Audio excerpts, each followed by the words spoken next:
Yes, a very good morning. Thank you so much for being with Family TV. My name is Nowamani, and we are here again to discuss issues at hand, the issues that affect us politically, economically, socially, communally, and especially spiritually. But today we are going to look at economics in detail after telling you about Protea Hotel by Marriott, the place to be in case you are desiring luxury. I'm talking swimming, gym, fully fledged kitchen, as well as, of course, some nice rooms in case you are to spend a night there. Now, remember that last week was the budget reading, and we got to know the figures that are going to run Uganda as a country when it comes to the economic side of it. We are glad that the Minister for Finance, the Honorable Matia Kasaija, mentioned that our economy is going from, of course, 4.5 to 5. It is rising from 4.5% to a 5.5% this financial year. And we also know that a lot of things are going on around us. We have the Kasese students that died under the attack that was there by what is believed to be the rebels that are disturbing our peace. We have, of course, the Archbishop Kazimba Mugalu, who went down to Western Uganda on his pastoral visit, and I believe you watched that in our news. But to start this morning by introducing our guest that we are going to be speaking to this morning. His name is Ronald Ochen, and of course he is an economist with Civil Society Budget Advocacy Group, and we do welcome you in studio. Good morning. Yeah, good morning. Thank you so much. Yeah. Okay, tell us a little about yourself as a person. Yeah, so I'm an economist, as you said. I work with the Civil Society Budget Advocacy Group. And that the Civil Society Budget Advocacy Group basically is a coalition of civil society organizations that which was established in 2004 that decided to come together to influence government decisions, or you'd say policy, on government revenue mobilization, utilization, issues to deal with gender equity for sustainable development of the country. So that's what we basically do on a daily basis. Okay, so what does the Civil Society Budget Advocacy Group stand for? What are your objectives? So basically, like I said initially, we basically, our role is to influence government decisions on revenue mobilization and utilization in the form of advocacy, but using evidence. We do that using evidence to influence those decisions, because we believe that the budget should actually be a pro-poor or a people-centered budget, and that's what we advocate for. But to do that, we advocate for that through evidence, by generating evidence and presenting it, or using governance documents or evidence, but critiquing it and providing them to government to probably provide alternative solutions that would benefit the common person. Any achievements so far since the start of this? Yeah, ideally, I think starting from the last financial year, I think we've been advocating for I think something which is very, which affects all of us within the budget, and which has been rationalizing of government MDAs, because we have realized that government has a bloated public sector. We have a number of people number of MDAs that are doing duplicated work, which means or implies that you'd have a big wage bill. And a big wage bill means you're going to have a bloated expenditure within the budget. Government is going to have it's going to spend more on wages and salaries as opposed to development. So we thought that was a very good, I think, direction to take as an institution, to ensure that we advocate for rationalizing of government MDAs, and we are very, I should say, happy that government has adopted it. Even the president actually often talks about it in a number of his speeches, that they are going to rationalize MDAs, and the process actually is ongoing. Just that there's a bit of push and backs between the public service and the MDAs which are going to be rationalized, but at least that's a process. Okay. And I think we pride in that, to see that government has taken that up. But we also influenced I think the most prominent one, which affected, I think, people, was the mobile money bill. If you remember, when government came up with, was it 1%? No, it was 1% charges on mobile bill. On mobile money bill. Yes, mobile money bill. On mobile money. Then through our advocacy, that was eventually altered to half to 0.5% on mobile money. So I think those are things as an institution we strive to, we hold our backs in pride and say, okay, we have influenced policies in these areas. And I think in a number of issues as well, because we work within the budget cycle. So through that, we also have these sessions with Parliament and also with the Ministry of Finance, and a number of proposals that we propose in the budget process, the budget cycle process, are normally taken up.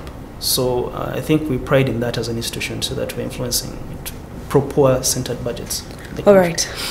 Yeah. Since you are centered on the budget, maybe let's look at the figures that were allocated to sectors, or should I call them programs, last Thursday by government, and of course we saw His Excellency in attendance and approving some of them.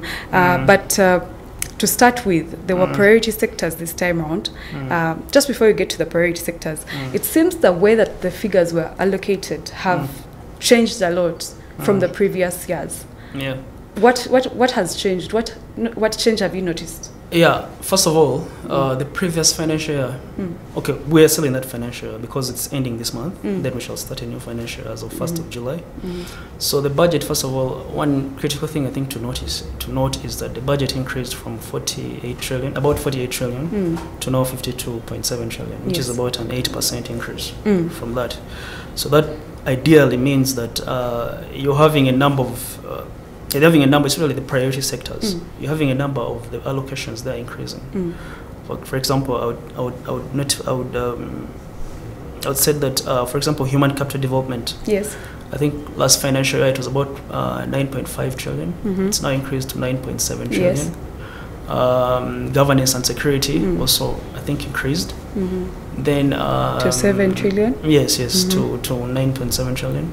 Then you have integrated infrastructure and transport, also increased. But also, I think very critical was agro-industrialization, which also increased. I think it was from 4.3 trillion last financial year. It's now going to 4.5 trillion. So that, in a way, I think tells you that this budget has increased. But I think more to note is the priority areas where government wants to focus on in terms of its financing. Yeah. Okay, and we see the budget going to program-based, being program-based. Have you noticed? Yeah. Well, prior to 2002, we had what we call sectors, where you had, for example, you had maybe sector on water was Ministry of Water. Sector on, so they were giving on health money to sectors, and now they're giving money to programs. Yeah. So since then, so when we what's the difference? How is that different? Yeah, that's what I'm trying to explain. So when we came now to 2002, we adopted what we call the program-based budget. Program-based budget is ideally where you have now you have all MDAs. We have specific MDAs lined up under a certain program, and the idea was for government was that MDAs should stop working in silos. You should have MDAs working in synergies. So ideally, the essence of that is that it will enhance or improve efficiency in budget resource allocation, but also service deliveries when you have a number of MDAs aligned under different programs. Yeah. Okay, let's go into the sectors, but I would like to start with human capital development. There's a number of sectors under this as a program, and they got 9.7 trillion Uganda shillings. First of all, how is it going to be allocated, and is it enough? And is this the sector where we have health? Yeah, human capital development has health, education and sub-programs, but also social. It also caters for social development issues, like, for example, water in there. So the rationale, actually, the whole understanding of why you should have programs is that when you're financing the programs themselves, the resource allocation trickles down to all the different government MDAs. So under, for example, human capital development, you'll have, for example, under the education sub-program, you'll have all the, starting from the Ministry of Education, you'll also have the institutions themselves under that, like the universities, for example, institutions that deal with education that are public. Under the health sector, you'll also have hospitals that are under there. So the issue, I think, of allocation, I think the critical thing, I think, should be is probably how much of the 9.7 trillion is actually going to development financing in those programs. Because this budget weighs down on development financing, actually, but a lot of the money, you realize that actually goes into paying recurrent expenditures, like, for example, for example, wages, interest payments. So the question now we should be asking probably government is how much of that money, of the 9.7 trillion, is actually development financing. And that's what would actually trickle down to the people. Yeah. So do you think by this 9.7 trillion is where we're going to have 80 billion to cater for the medical interns so that the ban on deploying them can be lifted finally? Also, the health sectors, some of the hospitals by government lack basic needs like water. We saw a government hospital that lacked water for like 3 weeks in Western Uganda.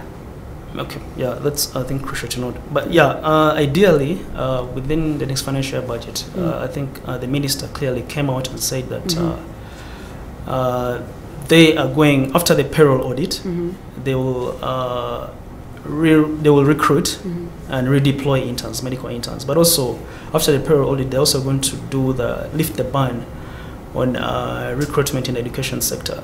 So ideally, I don't know whether that money, the issue now should be to query or to question government on how much of that money actually is going to go into financing those activities. For example, ensuring water is there in the hospital, in the health centers, like, for example, you've highlighted. I think that should be the most critical thing that probably government should come out and state. Okay, private sector development, which received 1.9 trillion.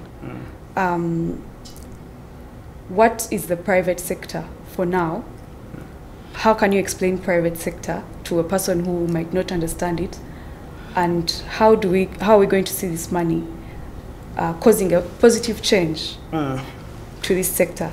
Yeah, so ideally, the 1.9 trillion allocated to the private sector, ideally the government, the budget, another thing to also note is that for the past, I think, two to three financial years, the government budget strategy has been anchored against having a private sector-led economy, where you have the private sector contributing tremendously to the growth of the economy in terms of generating revenues as well.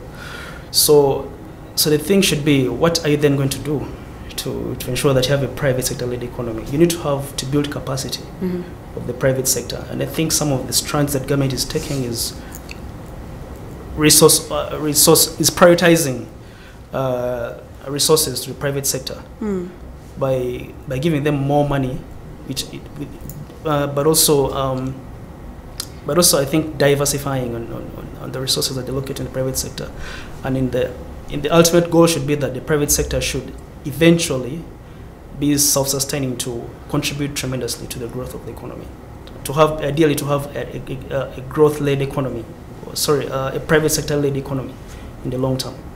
Okay. And that's why we see those tremendous. That's why we see that sort of prioritization to the private sector.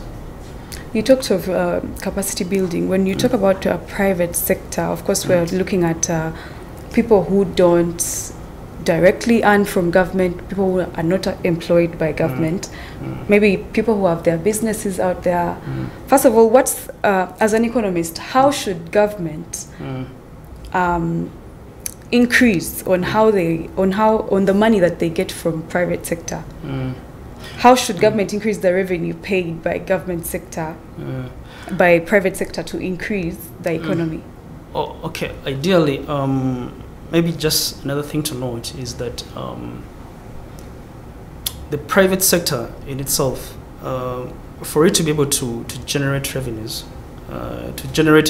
to pay government has to create also a sort of a conducive environment for the private sector, for the informal sector to work in.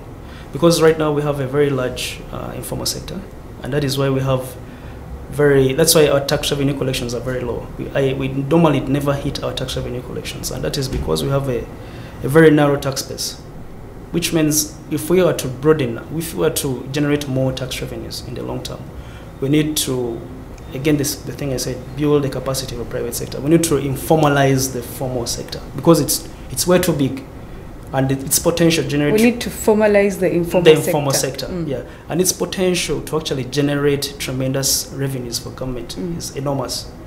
But how are you going to get those people? How are you going to get that person down on the street and tell them pay taxes? It means you need to provide an incentive. You need to give someone a reason as to why they should pay taxes. They need to see that their children are going to very good schools, very good but also quality schools. They need to see that the roads are worked on, the roads that they work on every day, and even the environment where they work in is conducive for them to work in. Okay. They need to see that they can go to health centers or health public services wherever they are, that they can be able to access good and quality health services where there are medical workers, for example, where there are drugs in health facilities, there's sanitation issues to deal with available in the health services, in the health facilities. So when you provide that in a way incentivizes someone to pay a tax. But also, what sort of policy are you putting in place to ensure that you have these people, you bring these people into the tax net? Yes. So when you do that and you incentivize them, then people will be compelled to pay taxes, because now they see the reason as to why they should pay taxes, because they know if I pay my taxes, my child is going to go to school, my child is going to get good health services. That, in a way, I think is what government actually should do to ensure that we have a very vibrant private sector. Okay. Yeah. In there you talked about roads being worked on, which falls under infrastructure and road services. That was given 4.5 trillion Uganda shillings. First of all, and we saw some money go to each district. Just to make sure that their roads are worked on. You think this is a very good idea? Are we going to be able now to see better roads and to see all the potholes worked on and stuff like that? Also, are we going to see the infrastructure sector bringing in enough money? Since now, because for it to bring in enough money, it must be funded very well. Exactly. So the money has been put there. Much as it's divided between some programs, infrastructure, transport and stuff, is this going to be positive growth?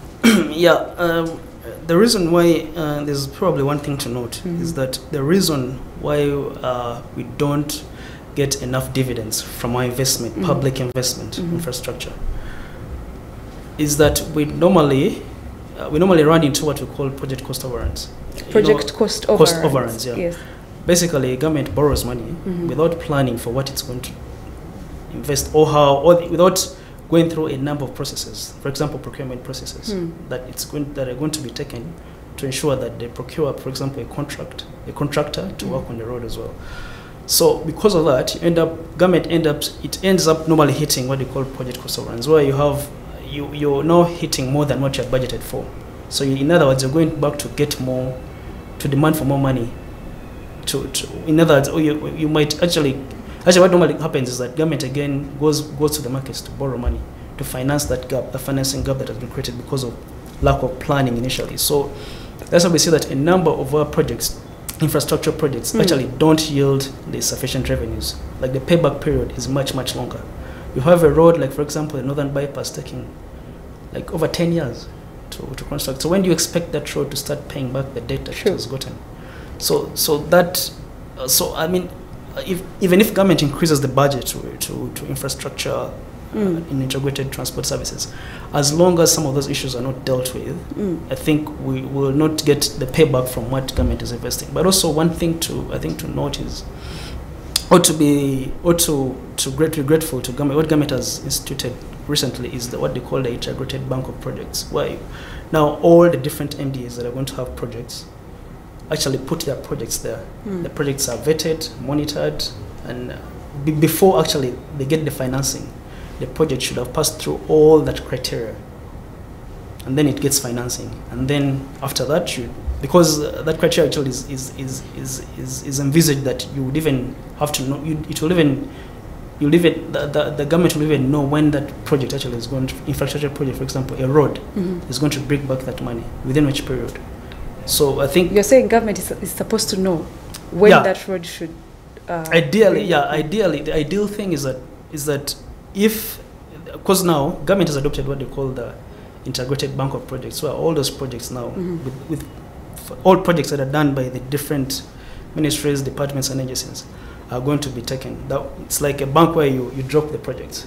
Okay, you do your project, you put it there, and then it goes through all. There's a number of checks that it goes through, processes, before it's now before you get now the financing. That okay, now this project has passed, it is due for financing, and through that process, government will know that within this period, this project will be able to give us this amount of money, as opposed to the previously where government will just borrow money without even knowing which project is going to, it's borrowing the money or and what the money is basically going to do, and when they're also going to get back the money. So I think that's the most critical thing. But the idea, I think also you talked about the rehabilitating of roads. I think government put 1 trillion towards that rehabilitation of roads in the country. I think classrooms, and I think water, social services. So that I think that's one also commendable thing to government, because then you'd expect that if government rehabilitates and works on those roads, then those would actually ultimately incentivize people to pay probably revenues, because now they see government is working. Yeah. You started by saying government borrows money without planning, prior planning of how this money is going to be spent and when it's going to be returned. Are you saying that government does not make enough, first of all, consultations to find out how much exactly it is? Because we saw just before the reading of the budget, a day before, they released a document, and it was saying they made extensive consultations before they sat down to come up with figures that are going to each sector. Yeah, well, the budget in itself is a process, and they consult all the different stakeholders, even the civil society, even someone like you, because it starts from the budget process actually starts from the communities where we come from. You know, people are called and they're consulted on what they want, and then it goes to the hierarchy increases up to the top, to the executive. So I'm not saying that government. The thing is that was a norm actually. Government would borrow money, okay, without having a clear plan of how they're going to invest that money. And when you do that, then you run into what we call the project cost overruns. When you do it, when you get into those cost overruns, and then you're going to need to get more money. So if you're not budgeted for that money, then you'd want to probably come in and say, hey, I want a supplementary budget for this. I need to finish this project. Yes. So that's why we've always seen, actually even this financial year as it was ending, government, I don't know if you're aware that government passed a supplementary budget. Yes. So the question is, why did they pass that supplementary budget? If ideally they had actually done the consultations clearly and knew that if I allocate this person this money, this is what they want to need. But also I think also one very important thing to note is that we are a resource constrained country. We don't have enough, we don't generate enough revenues. Very true. Yeah. So what does that imply? That would mean that government is going to go into the market and borrow more money. It means different MDAs are going to come up and say, oh, this financial year I reduced my budget because of this expenditure limit. So what am I going to require? I'm going to come in, I need more money because this money was not enough. So that's why we see these supplementary budgets, and because of also we are resource constrained. We don't have enough resources, and yet our needs are just enormous. So we have too many needs. Are you predicting government borrowing more money because we are constrained? Yeah, it's within the budget. We are going to borrow.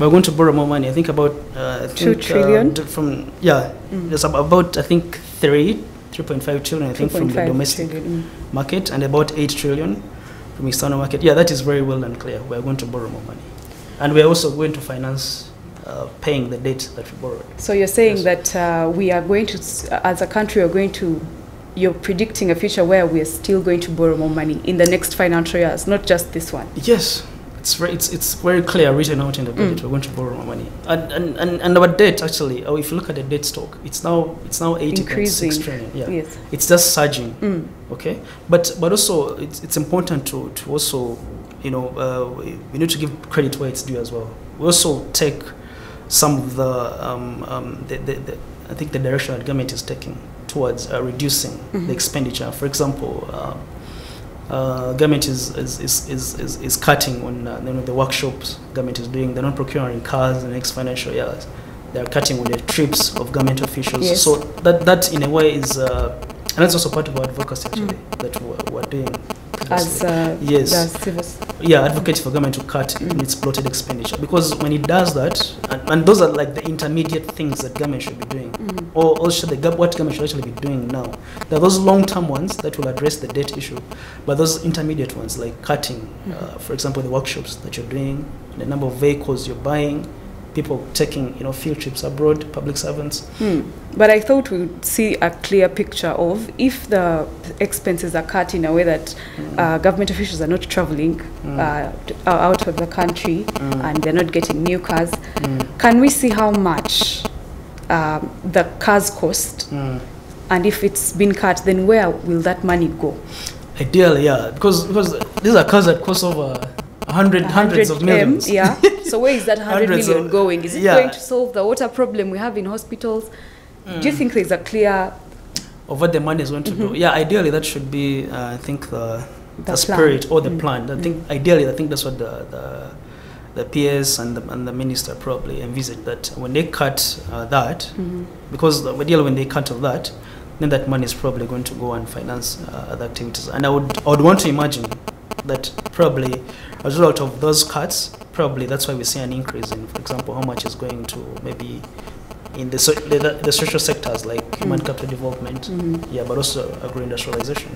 Because we need to also note that government has increased the financing for the next financial year for example, the parish development model is about 1.3 trillion. Yes, we're coming back to the discussion with PDMs. Yes, so I would want to envisage or imagine that probably those cuts, as a result of those cuts, that's why government is increasing budgets for other social sectors. Okay. Yes. All right. We would like to know the role of an economist when it comes to all these people like you, people that government is funding at campus to study economics. What exactly is your role? But that's after we go for a very short break. Okay. Please stay with us. We shall be right back.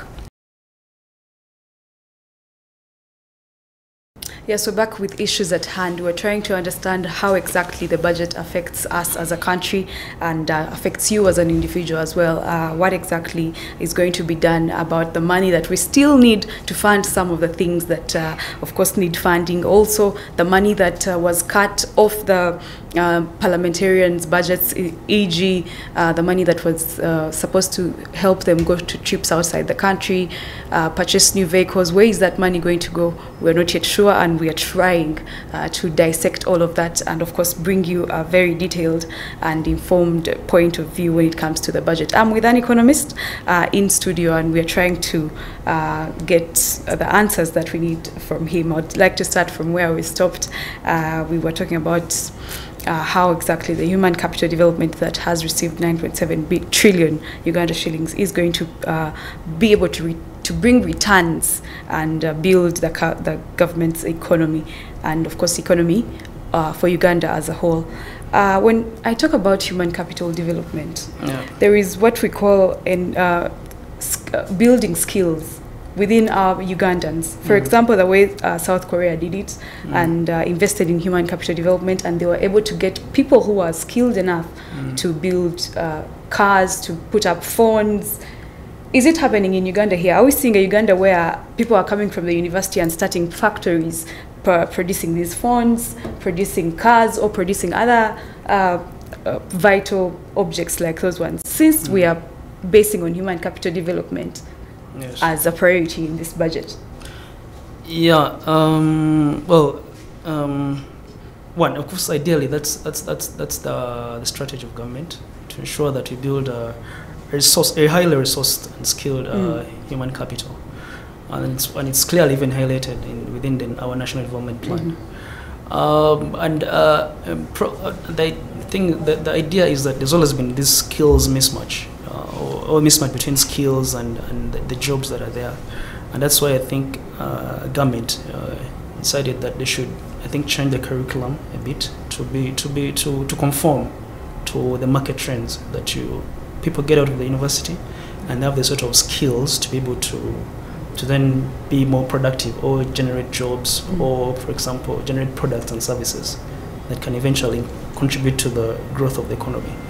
I think government has also taken significant, strides towards also enabling that, but by creating industrial zones. We have a number of industrial zones in the place that are producing certain products, household domestic products that that government and Ugandans who are employed in these spaces. But what we need to ask ourselves is probably of those Ugandans that are employed in those places, for example, how many of them are probably coming out?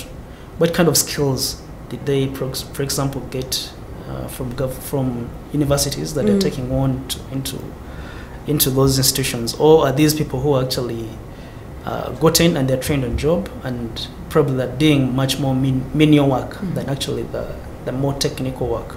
Those are issues, but the end goal, of course, is that the end goal is that in the long run, creating a big critical mass of highly skilled but also resource people. But we need to investigate of those that are doing that in those factories that government has put in place. Did they get those skills from the universities, or from vocational institutions, or from public institutions or private institutions, and took them there and producing those products, or are they just training on job? I think that should be the thing question we have that should be queried. Okay. Also, now, what is the role of economists when it comes to a budget like this one? There are people who go to the university sponsored by government to study these courses, economics, commerce, and stuff like that. What would be people like you, economists? What would be your role in such a budget? In the budget process, it's very simple. It's very simple. It's plain simple. My role should be to for example, to be able to. Well, it would depend on which side I'm on, ideally. But my role will be to critique, for example, in my capacity now, my job is to actually critique what government has produced in terms of the budget, okay? Identify critical areas which I think would be of benefit to people, that probably there was an oversight. I would want to assume there was an oversight by government or by the different MBAs in resource allocation, and be able to bring it to the forefront of government and say, hey, this is how things should have been, probably should have put more money here. And for me to do that, I need to do that with evidence. I need to provide evidence to government and tell government this is what probably should have been done, or probably more resources should have gone to this sector, because when you put these resources to this sector, then the expectation is that this should contribute like this, because it should be able to control to an overall macro goal, and that is getting people into the money economy, like we transitioning people from the peasant to a transformed and more money economy, like even like government, like the president always says.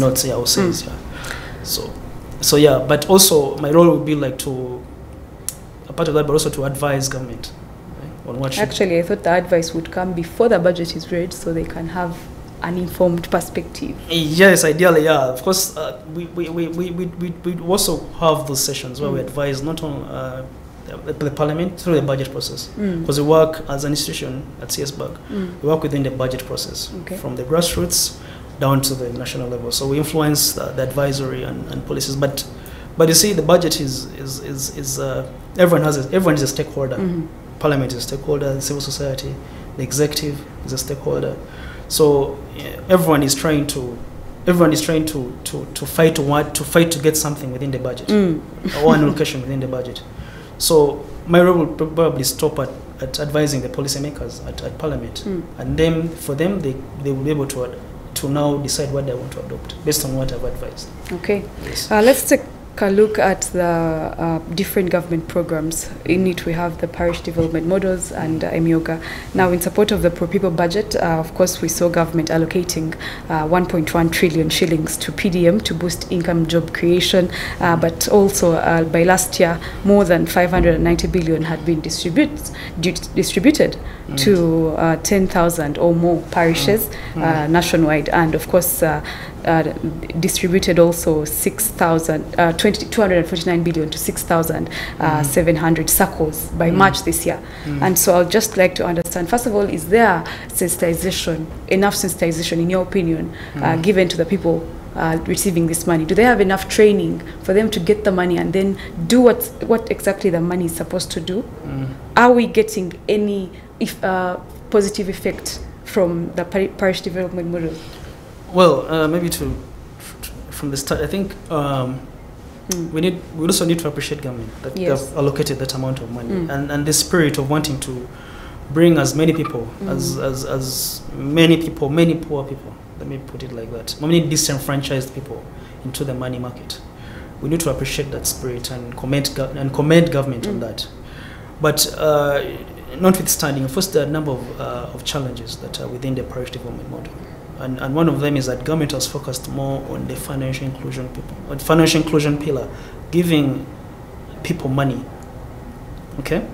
But government has not taken into consideration the other pillars within the parish development model, like sensitizing, for example, maybe the circles themselves, how they're going to manage the issues on financial issues as basic as financial literacy, how they're going to, because you're giving someone, and as far as example, in Kitgum or Karamoja, you're giving him 1 million, and I'd want to imagine this is someone who has probably not held $1 million in probably a month. Let me just say in a month to be more generous. Not even held and you're giving him, 1 million to manage or start a business or to invest in any income generating activity, without giving them the prior knowledge of how to manage that money. I think that is one of the gaps I think that government should probably address in the PDM. But also I think crucial to note is the issue of government. I don't know whether government has what they call a risk management strategy for the financials that they're giving to the people. How are they going to mitigate the risks? For example, if I give someone 1 million, and they 1 million shillings, 1 million shillings, because ideally they're supposed to pay back that money. Yes. So that money goes and helps other circles. Yes. Yes. So what will happen if the person probably doesn't manage that money, or probably gets the money, for example it's a man in the village, gets the money and just marries another woman out of that money. So that will ideally be a loss to government. So those are some of the risk management strategies I think government should look at in the management of those finances to ensure that we get the actual benefit of the program, the parish development model. But also the benefits of the parish development model are not just, they might be immediate, okay? But for them to be a long term, it means that you need to have sustainable strategies to put in place that will enable those benefits to be long term. Because right now the issue with cash transfers, when you're getting money and you're giving someone, there's that immediate benefit. Is that for example, their household nutrition will change. If someone is eating beans every day, now he's going to eat fish probably. Someone may take the child probably to a good school. There are those immediate effects that financing sort of has. But the issue we should look at now is the long-term benefit, or the long-term economic benefit of that program on the beneficiaries. Is it going to be there? So for it to be there, government needs to come up with some of those issues I talked about, like the risk management strategies of how that money is going to be financed, but also sensitizing and building the capacity of these beneficiaries to ensure that when they get that money, they use it to invest in sustainable businesses that will eventually help their families in the long term, rather than just on an intermediate term or in a short term. So you're saying the 249 billion that has so far been given out has not caused a positive effect or change on society? No, so far. That's what I say. The effect could be that, of course, we avoid also instances where the money has been eaten. Very many instances. A number of district officials have eaten this money. Yes. Even the president came out clearly and talked about this openly and said he was going to reprimand those people who are eating that money. But we need to probably see more actions being taken. Like those people who have eaten that money, why are they still in those? Have they been prosecuted, for example? Because there should be an example. Yes, there should be an example so that other people don't actually eat that money. So the ideal thing of the way the 200 and something billion benefited, there are those intermediate benefits, like I said. Like someone got the money, okay, and probably invested in a business. Of course, now they'll start generating some incomes. Okay, so they're getting some sales. Then they'll have maybe if they're eating meat, now they'll eat some sorry, if they're eating beans, now they'll eat some meat. They'll improve their nutrition. Those immediate benefits that will be there. But the issue is we want to look at, we want to get away more from the immediate benefit to the long-term benefit of actually getting people out of the money, out of the peasant economy into the money economy. Because what is the reason of just giving me money to benefit me today and tomorrow I get hungry? Back to yes, zero. So it should be more of a sustainable program. We should see the PDM being more of a unique program it's unique from the other programs where government was just giving, for example, OWC or NADS, where government was giving people seeds and all those sorts. Now you're giving them money, but now we want to look at the sustainability of the program and the livelihoods of the people, but also on government. Yes. All right. In the budget this year, also we had growing industrialization receiving about 1.8 trillion. It's one of the sectors that we rely on so much as a country, but we are seeing also very many challenges when it comes to the farmers. You've talked about the seeds given to them. Some of these seeds are not as fertile as the ones we had before. We are having climate problems and stuff like that. Do you think the 1.8 trillion will cause an impact on the agricultural sector since we rely on it so much as a country? Yes, but yeah, of course it will. It will definitely have an impact. But maybe probably out of that 1.8 trillion, the question should be how much of it is actually going to, to the development issue. That should be, I think, the question. But ideally, I think probably to also talk about something on climate financing. The Uganda Development Bank has a facility of about 50 trillion to address, to mitigate climate financing, but through enterprises, giving it to entities. But the loophole or the gap that I think I noted there was that this money is just at Uganda Development Bank. But climate financing issues actually, climate change issues actually affect a number of people. Okay, they affect someone as far as Chisoro, as far north as Arua or something. So if you're creating a facility and you're just putting it in one institution of government, UDB, and you expect someone to come from Arua to come and access this facility, you're going to probably even create awareness of how that person is going to access that money and where from. So I think what government should have done probably to mitigate that, because that also comes back to agro-industrialization. Because part of that facility is to cater for SMEs that are in the agro sector. Yes. So what actually government should have done is that government, well, they can still do it.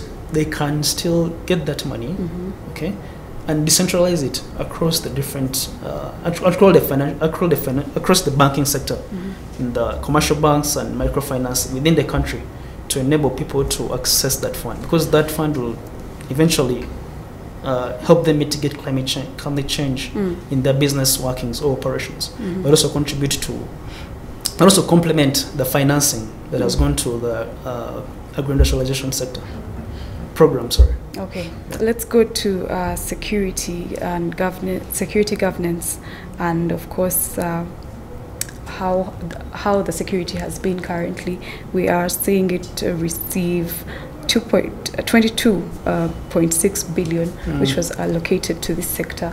But is this going to help, for example, sort all the problems we have in the sector of security? We have to pay the police, we have to pay the UPDF, we have to make sure that the new arms are bought, new protective weapons are bought. We have to make sure that the cars of the police are taken for, and this is 22.6 billion.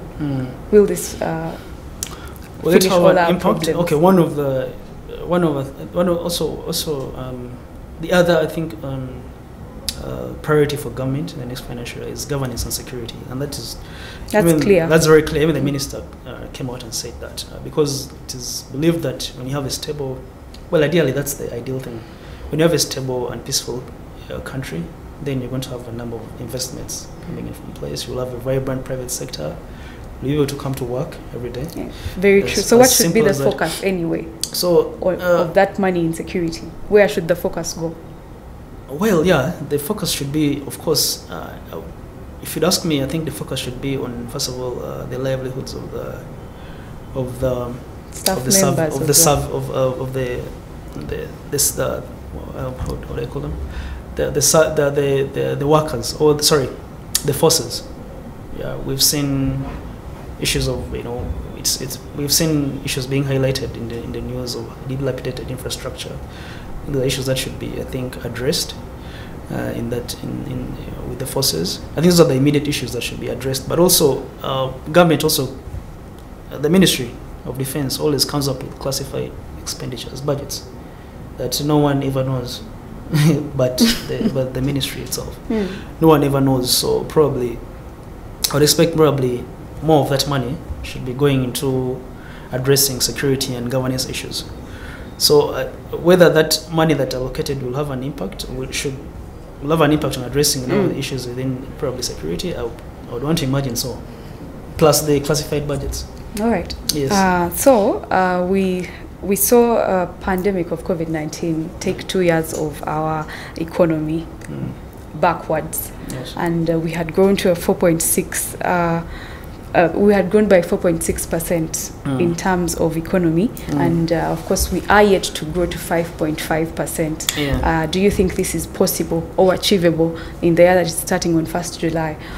Also, do you think that we can achieve a upper middle income status by 2030?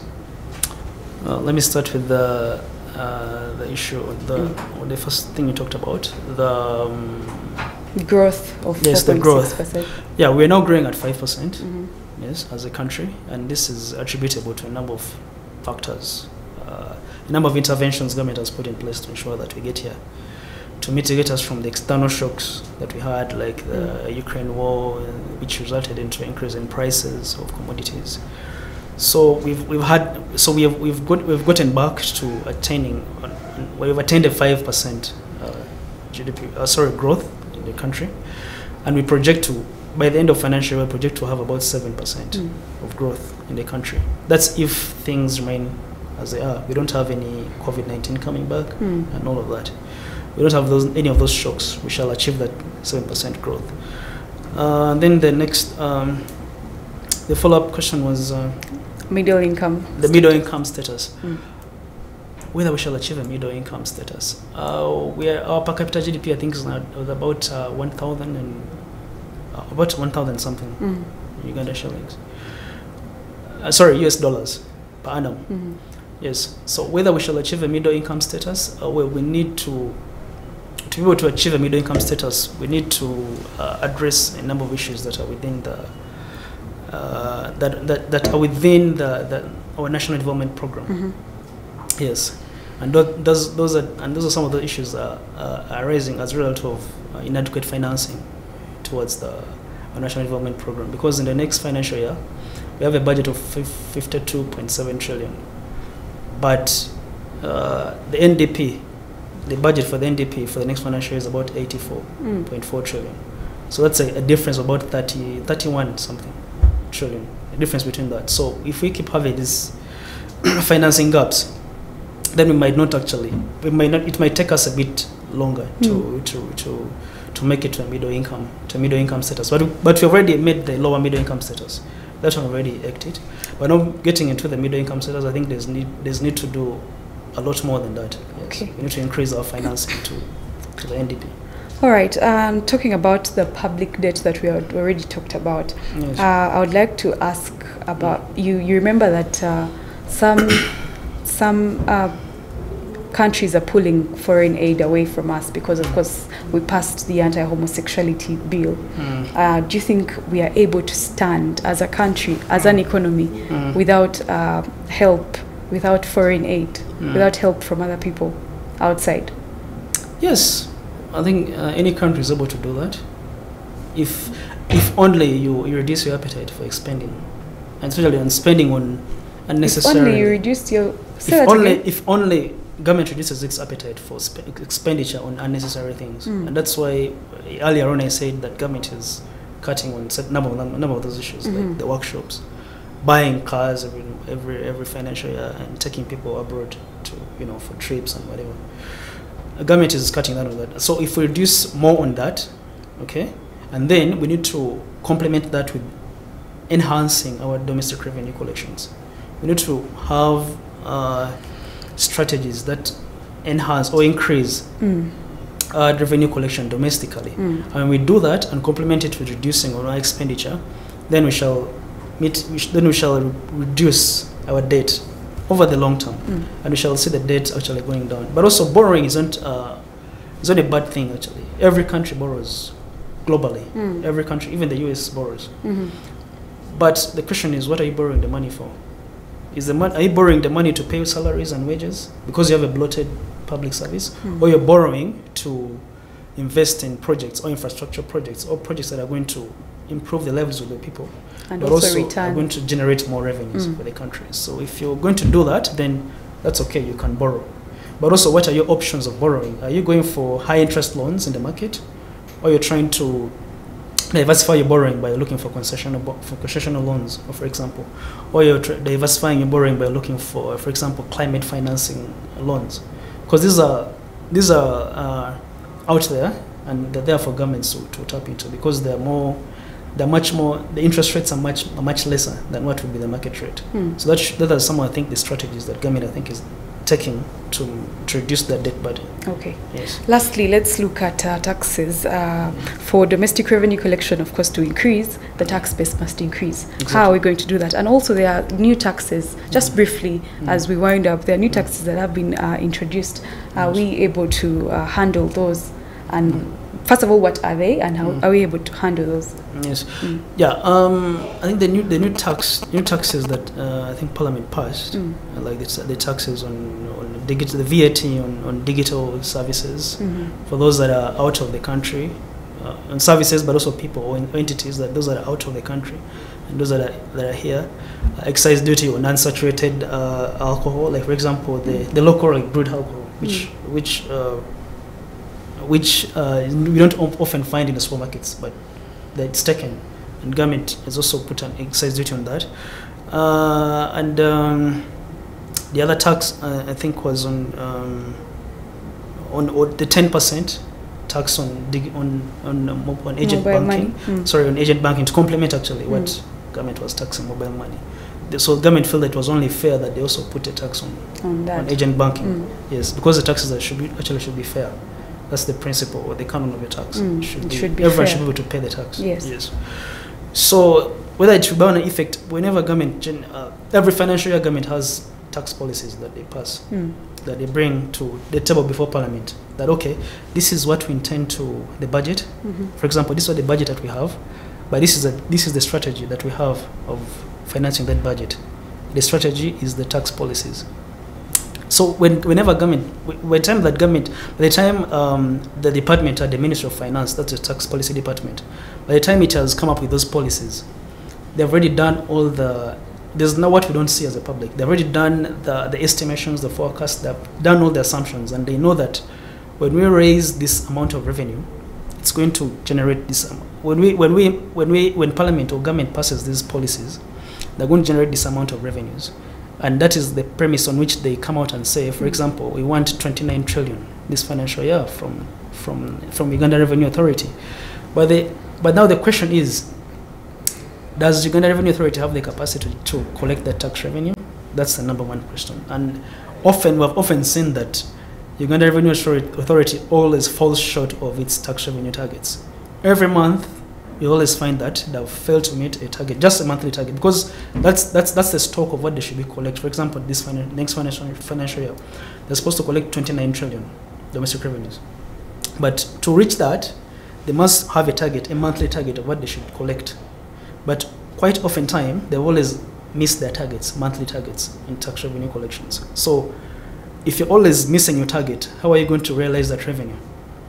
So that's why the issue is now is that now the question to get back to your question of whether the tax policies would have an impact actually on the economy, is that they envisage to have, but as long as we don't address those some of those issues that are leading to us not attaining our tax revenue targets. For example, inefficient tax revenue administration at URA. Leakages in tax revenue. A lot of revenue is collected. Not that people don't collect, not that URA doesn't collect revenue, they do collect revenue. But much of the money that it collects, sometimes it's pillaged. It's probably stolen. It doesn't go back to government. True. So because of that, you end up not meeting your targets. Then you will not realize the objective of what you had actually said, that you're going to collect 29 trillion. All right. Thank you so much. Maybe the discussion will continue on our social media platforms. That's at Chasha Uganda Family TV, on Twitter, on Instagram, on Facebook, as well as our YouTube channel, where we do post these videos for you, and you can leave a like, a comment, and a share. My name is Nowamani Karo. It was Issues at Hand. Thank you so much for being a part of the show. Please stay with us. We do have a lot of other programs coming up. Good day. God bless you.